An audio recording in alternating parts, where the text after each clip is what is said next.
Legion, hi. This is my review on Venom The Last Dance, so prepare for that. Alright, let's get into this movie. So, one thing I want to say about the Venom movies is that I don't know what it is, but for some reason, all of them have this thing where, like, all of them are incredibly wholesome, but they always strike that chord of emotion. Like it's just the bondage of Eddie and Venom as you see through the movies. Because when you see them, yeah, they argue, but they literally will like fight tooth and nail to keep each other alive and all that. Because not because they need each other, it's because they love each other. But like just like brothers, they'll never admit it though. And we see this in every movie, which is what I love. But it seems like every time you just see it more and more because Tom Hardy is just that great of an actor. Because in the first movie, you saw it when um he saved Eddie, told Eddie like why he came back from why he wanted to save the Earth because Eddie changed his mind about how he saw the Earth as a home and rather than something to just take over. In the second movie, you saw when Venom came back from that, granted, and convinced him. But at the same time, though, when they came together to save Anne, and the fact is, like, when they were realized that they were fugitives, they realized they had to stick together on it. And then Eddie admitted that, hey, I love you, man. He didn't. He said it. Didn't say it outright or directly, but he kind of let it slip. This one, it was the same thing, just on a grander scale. So let's start off with how this movie takes on place. We see Null. Now, me, even though I am a comic book guy, I can admit I do not know that much about Null. I know the main part that he is the father of all symbiotes, but on that I do not know that much about him. You see, in this one, the symbiotes, even though he created them, they locked them away to protect the universe and all that. And he's been there for such a long time that he has these creatures that I do not know the name of because I never heard of these creatures before. He sends them out all across the universe to find a codex, something that is the key to his freedom. And you see, one just happens to go to Earth and tracks it with Venom. But the thing is, though, the only way this thing can actually see the codex is as if Venom fully transformed, as if, arms, legs, like as if he's about to fight. That's the only way these things can track Venom. But along with that, we had the beginning of the movie where it starts where Eddie is in the alternate universe after Spider-Man, no, I believe it's No Way Home. Yeah, No Way Home. And he's in the bar talking to that guy about like learning all the stuff about the Avengers, Iron Man, Thanos, and all that. And then boom, he gets popped back to the universe after Doctor Strange redid the spell and all that and corrected everything. But I have a theory though. My theory is that I don't think he went back to his universe. And reasons for that I'll explain later. But just because, like, I think it is possible because if you saw Morbius, Vulture, Adrian Toomes, when he was in jail and they did that whole thing, like, redid the spell, everyone forgot about Spider-Man. He somehow got pulled into it and he popped into Morbius universe. So there's that. He gets sent back to a different universe. Realize there's a whole special forces type of things to track symbiotes and aliens and all that. Which the guy who plays Baron Mordo in Doctor Strange is the head of. Again, another reason why I think it's not the same universe Eddie popped up. Well, Eddie's original universe. And again, more explanation will come up. Also, Eddie finds out that he is the fugitive and he's also being held as a number one suspect for Mulligan's murder because at the end of because if you saw Let There Be Carnage, Mulligan got killed at the end of it, and Eddie's a full suspect of that. So not only he's basically a fugitive from the law now. And while he's on the run going to New York because he says that someone owes him a favor because he ran him out of there and all that, thinking they could blackmail. We never actually find out who this person is, though, but we can already guess, like, who the person is. Me personally, I think it was either Spider-Man or it was either Jonah Jameson. Those are my top two picks, but again, spoiler, you really never figured that out. During during the travels, they get attacked by that creature that Noel sends out, and again, that's where Venom explains the whole thing to Eddie that I can't transform all the way, or else that's how they'll track me. Granted, these creatures are damn near indestructible. Like Venom more likely put this thing through a propeller, shredded to bits, and it just came back. So Eddie travels through the desert, trying to get to New York and all that, where he meets the special task force that I explained earlier. And again, this is when I realized they are trained to hunt down symbiotes because, again, this is why I say that I think this is a different universe, because you find out that the special forces, they also work for Area 51, and Area 51 underneath has a secret base where they had a bunch of other symbiotes down there. And apparently to the guy, I'm gonna say Baron variant. So the Baron variant of this universe, apparently all these symbiotes came down on a meteor. And if you saw Venom 1, you know that the first wave of symbiotes came in on a ship. Not only that, not only do they have symbiotes without hosts down there, they got Mulligan down there, which confirms the theory that he turned the toxin at the end of the movie last Let There Be Carnage, because at the end of that, his eyes opened, they were all white, and he said monsters. Now that gets confirmed in this movie because the fact is, like, if you saw Let There Be Carnage, you're thinking like, oh, he's saying that because like all the stuff he's saying, I'm like, he literally saw two symbiotes duke it out. So you're thinking he's saying monsters because of that. No, he's saying monsters because the symbiote that got attached to him, which I'm pretty sure was either from Carnage or from Venom. They never really say, honestly, or maybe I skipped that. Maybe I have to rewatch it again, but they never say where he got his symbiote from. They got him down there in the cell.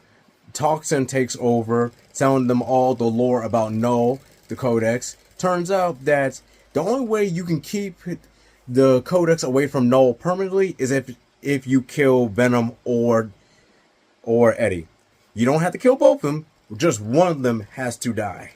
And now the Baron Mordo variant, because, he lost 3 men because when Venom fully transformed, being ganged up by the special forces, it tracked one of the creatures because again, if Venom fully transforms, it can track it that much easier and all that. So he lost 3 soldiers to that thing, and now he's out for Eddie's blood.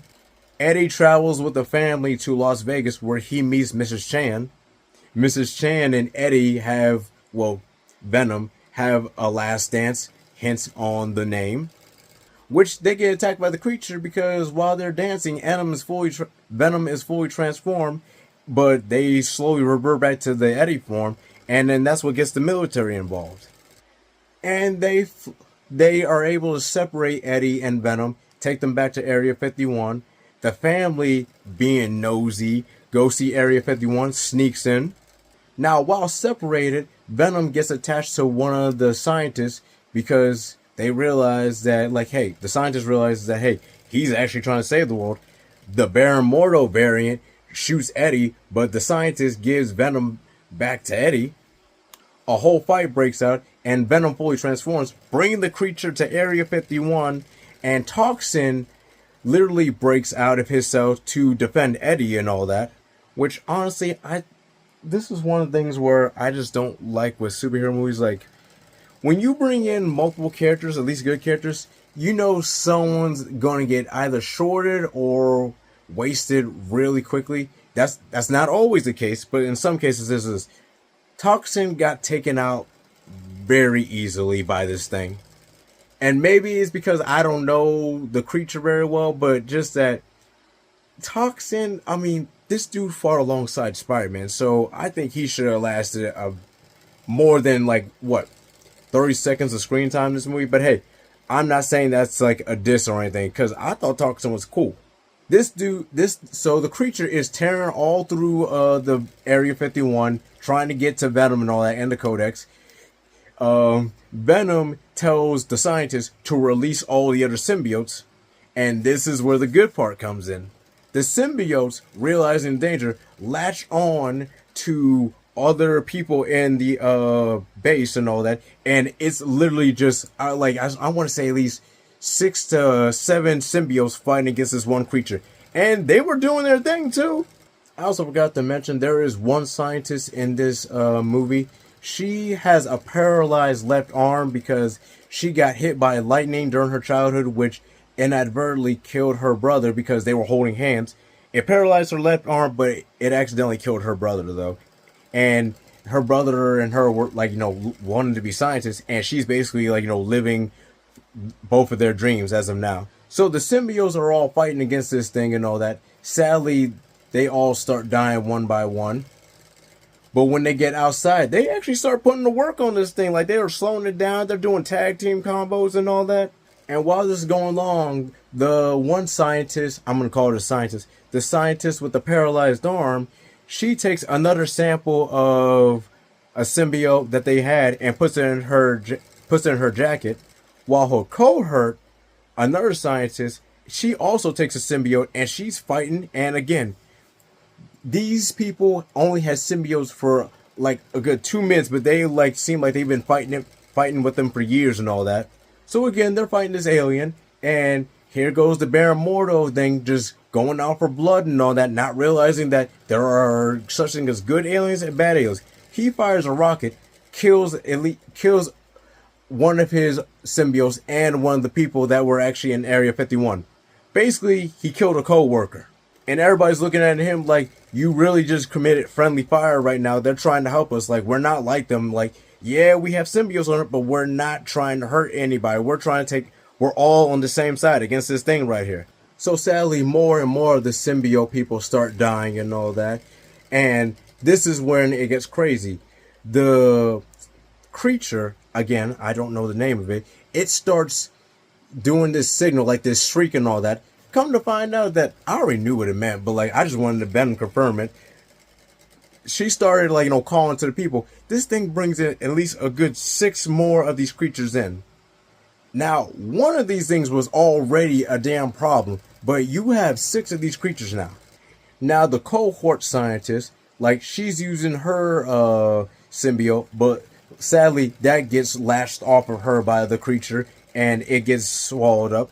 Venom, Eddie, and the Baron Mordo variant, realizing that he, is seeing blurred lines, and he realizes that, hey, I need to work with Eddie and Venom because they're actually the good guys. They start working together, leading the creatures away and all that. And you see, this is the part that I'm talking about. Eddie and Venom realize there's only one way to get rid of these creatures and all that, so they fully transform. Venom absorbs all the creatures into his being. I mean, he can't fully absorb them because they're a lot more powerful and there's too much. So he's basically holding them all together like a web. The Baron Mordo variant sees this, and Venom, gives him the nod, do what you do. Which Venom starts leading them to an acid pit where they burn stuff to a cinder and all that. Baron Mordo tells the scientists, the paralyzed scientists and their cohort to run and all that.